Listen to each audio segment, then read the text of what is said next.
Hello and welcome to our on-demand webinar. Today's topic is the Public Sector Cybersecurity Baseline Standards.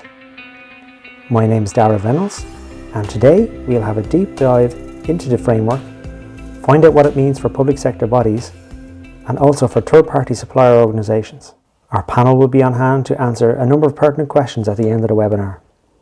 Today we are joined by Ian Shiel and Colm Gallagher.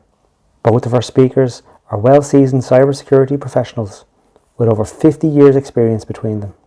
Ian is our operations director and his background includes business and IT experience in technology, management and consulting roles, while Colm is our digital forensics director and his skills include computer forensics and cybercrime investigations. Now with the introductions out of the way, I'll pass you over to Ian.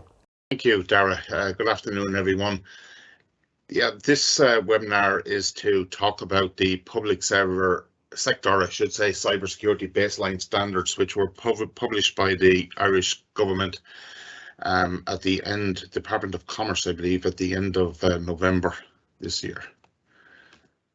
Okay, so for those who haven't heard about the standard, or the baseline standards, I should say,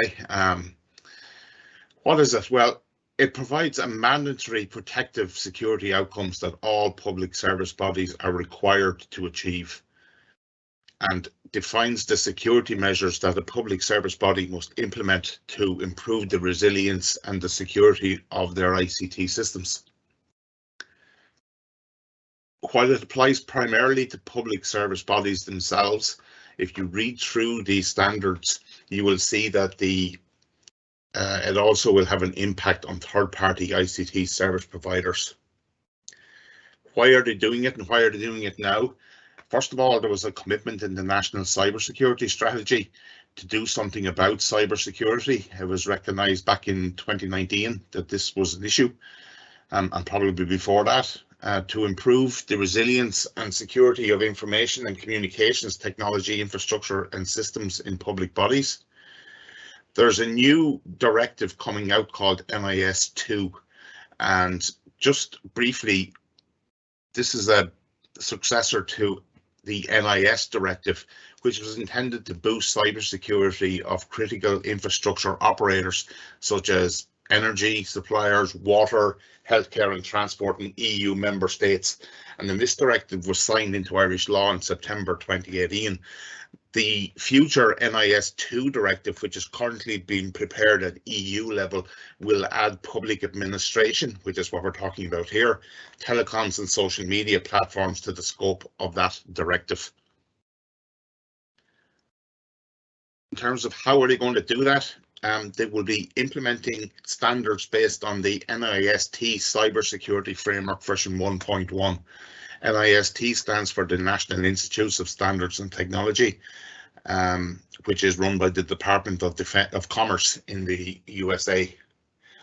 When is this going to take effect? That's not explicitly stated. It will be mandatory and it will be phased in over time. And it's envisaged that there will be new releases and updates of the standards every 18 to 24 months. So it will be a living standard. Okay, looking at the NIST cybersecurity framework, which these baseline standards are based on, the NIST framework is based on 5 key functions, which you can see here in the top left-hand side of the diagram. They are identify, protect, detect, respond, and recover, which effectively are what you need to do to manage cybersecurity events and incidents in any organization.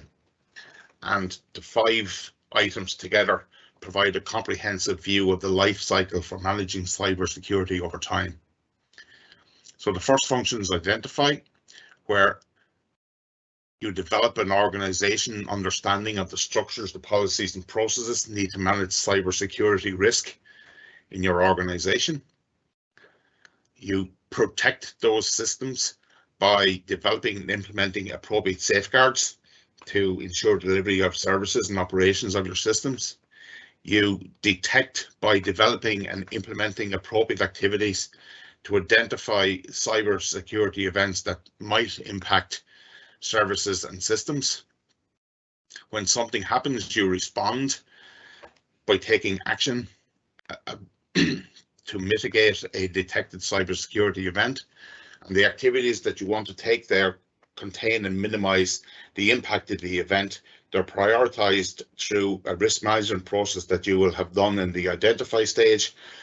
And finally, you recover, whereby you develop and implement the appropriate activities to maintain your plans for resilience and to actually restore any capabilities or services that were impacted by a cybersecurity event or incident. This wheel diagram, actually, I won't go through it all, but it shows the 5 core functions of the NIST, and then with the various subcomponents in the outer wheel. So identify, for example, contains asset management, business environment, governance, risk assessment, risk management strategy, and also supply chain risk management. And this is where the impact on third parties, when we look at that, that's mainly where we'll see that coming in later. Okay, so what policies are required?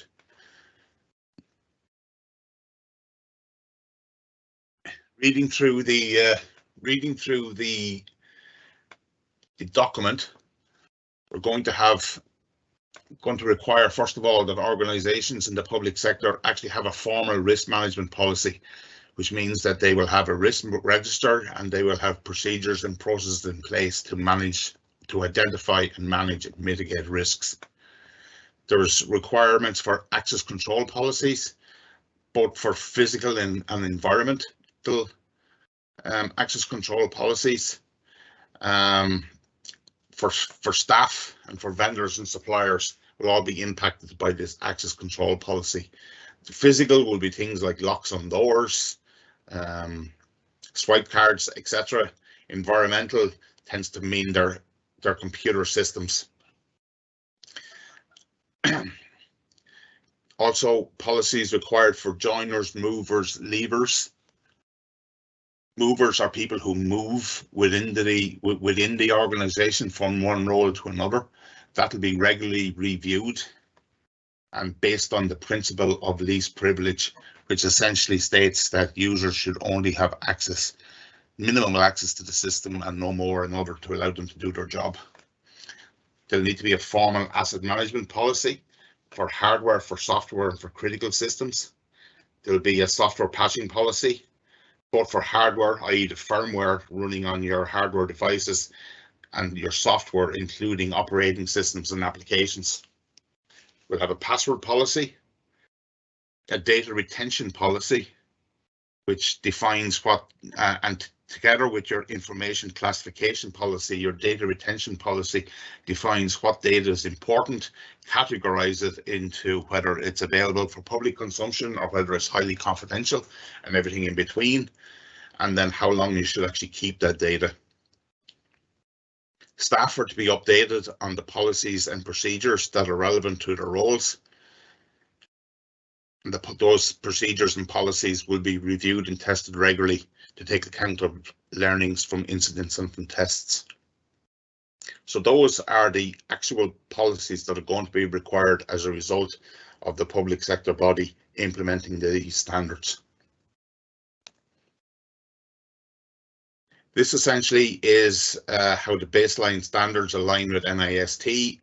It's another representation of the wheel that I showed you 2 slides ago.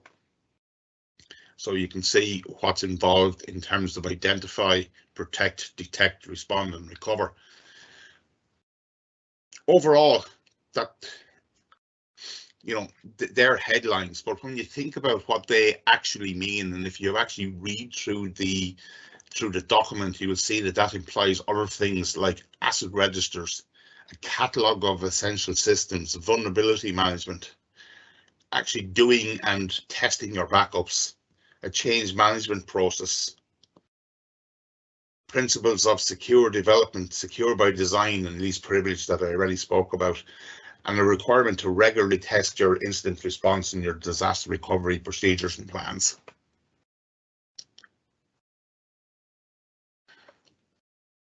As we said earlier, there will also be an impact on third parties. So who are these third parties? Well, they're essentially ICT suppliers and vendors supplying hardware potentially and services into a public service body. So first and foremost, all third parties to be aware of the public service body's cybersecurity policies and their obligations to conform with those policies. Essentially, that means NIST, which is what the standards are based on. But also being aware that public service bodies now, for the first time, have mandatory policies in place. Now, these are not optional or nice to have. These will be mandatory obligations. There's going to be a requirement for the public service body to do supply chain risk assessments on all their third-party ICT suppliers and vendors. We can see here that the public service body must understand and document any security-related responsibilities that are devolved to the supplier of outsourced services. That's actually a direct quote from section 265 in the document. So what do the third-party service providers need to do? Well, first of all, they will only have minimal access rights and privileges needed to perform their roles. So that will mean at the very least they will need to be able to tell the public service body what those access privileges and rights are and be much more specific about them than they might have been in the past. To have access only for the specific time period required to perform their role. To be formally managed and continually reviewed. There's going to be requirements to sign an NDA and for a formal SLA, and there may also be a requirement to use multi-factor or two-factor authentication for accessing systems. So how can ComSec help with that? Well, first of all, we have a lot of experience helping organizations to align with and achieve compliance with standards such as NIST, ISO 27001, CIS-8, and Cyber Essentials. CIS stands for the Center for Information Security, also a US organization. One important thing to say is that it is not actually possible to certify to the NIST standard, whereas it is to the ISO 27001 and to Cyber Essentials. We've helped many organizations to document their current cybersecurity posture, as we call it, or what NIST would call a current profile, to identify what the current cybersecurity activities are in the organizations and what those activities are achieving. We then develop a target profile or a future state to define what the organization needs to have or wants to have as its security posture. So as I said, this could be certification to an auditable standard such as ISO or Cyber Essentials, or compliance with NIST or CIS, or adoption of a baseline profile tailored to the organization sector. And that's exactly what this public service standard is. It's a baseline profile, so it's not full NIST, it's a baseline profile aligned to risk, tailored to the public service. We then conduct a gap analysis, which define the steps that are going to be required to move the organization from the current profile to the target profile, or from the current state to the future state. We can assist companies to develop, document and implement the required policies, procedures and plans, and to implement any business and technical controls required. We've helped organizations to develop incident response procedures and plans, and we have provided assistance in the respond and recovery stages, as well as specialized services like forensic analysis if required.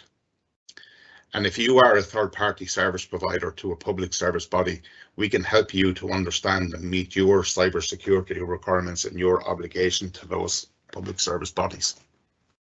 As you can see here, ComSec have a number of certifications. We are certified to ISO 27001 and to Cyber Essentials. We're also a Microsoft Silver Security Partner and a member of Cyber Ireland.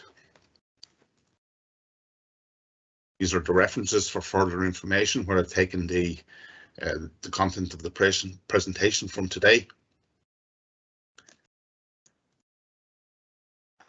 And thank you, and I'll now hand you back to Dara. Ian, thank you for that comprehensive look through the baseline standards. We'll now take a number of questions, and we'll bring in Colm Gallagher to assist on the panel to answer some of these. Colm, why do you think the government chose the NIST framework to base the new cybersecurity baseline standards on? Well, Dara, I think the reasoning behind it is likely that it's a internationally widely accepted standard. It's quite comprehensive. It doesn't require, in fact, there's no mechanism within it for certification, so it's not rigid in its structure. It's quite while there are core components of it, it can be adapted to the organization's needs. It's also quite a technical standard. So as it applies to ICT, it's probably more suited to ICT implementation than ISO, which would be more of an organizational type standard, seeing the security from a much broader perspective. The next question we have is, what is the main difference between this NIST framework and some of the other frameworks like ISO 27001 and Cyber Essentials? I'll take that one, at least to start, certainly from my perspective, Dara.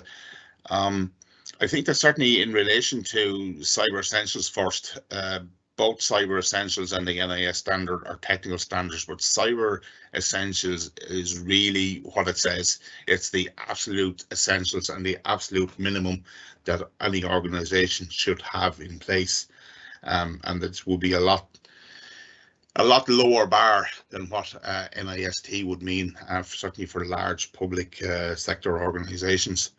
ISO, on the other hand, as Colm has said earlier, is not as technical, and it very much focuses on the business risk side of the organization at a high level, and it's all about protecting the information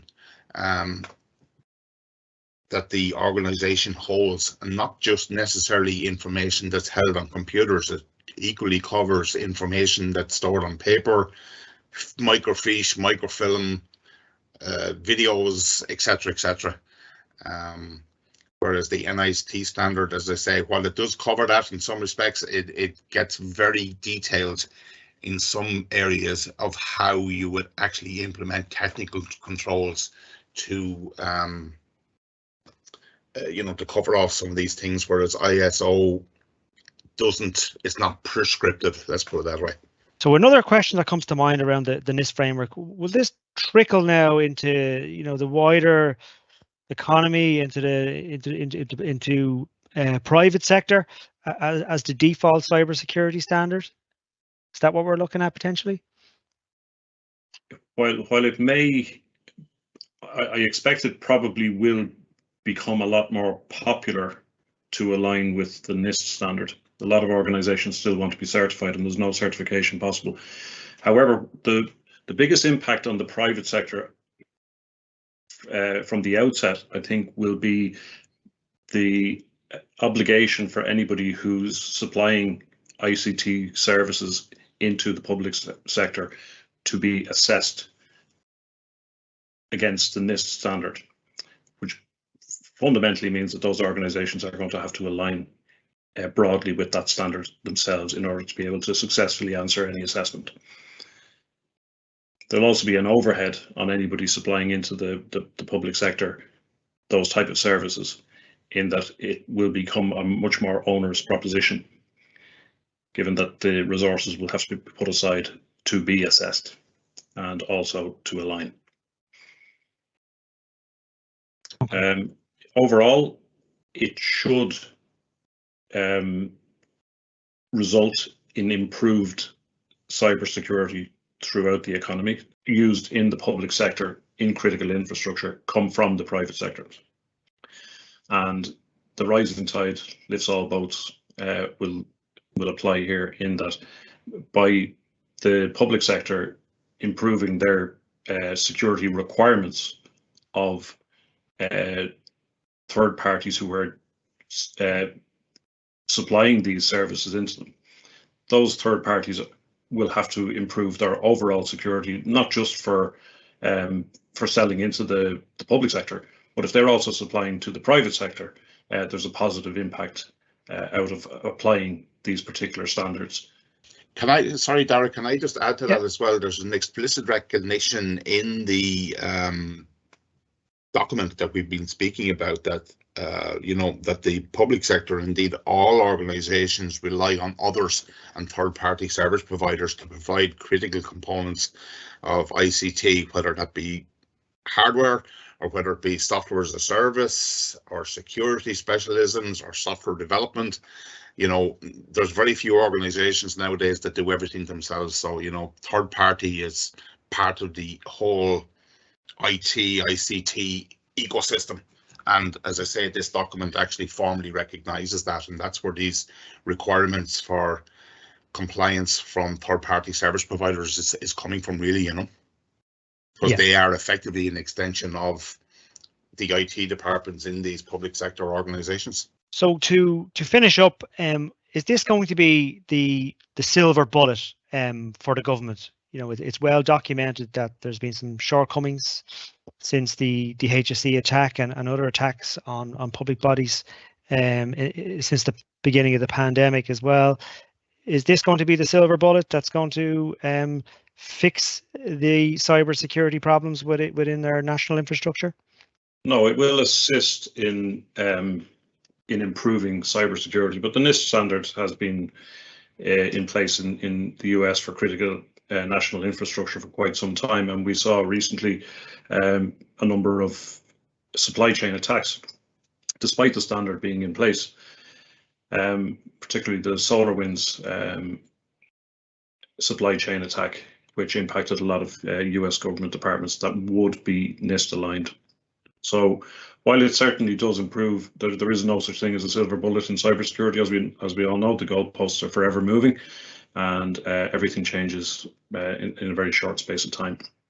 It does, however, have the potential to massively improve the security posture of the public sector and private sector organizations that are dealing with the public sector, and lessen the risk of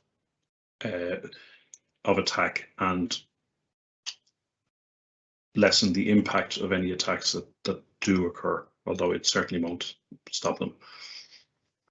Yeah, and I would add to what Colm has just said there, in that it's important.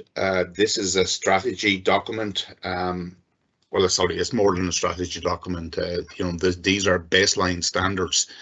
It is up to each public sector organization to implement those to the standard to the best of their abilities. And what that is ultimately going to mean is there needs to be budget made available to those organizations to be able to have the resources and potentially the third party help to actually implement the standards and to make sure that they are actually working and effective. Okay. In addition to that, I'd say that what will be interesting to see is, as it's a self-assessed standard, to see what type of assessment process is put in place among the public sector bodies themselves.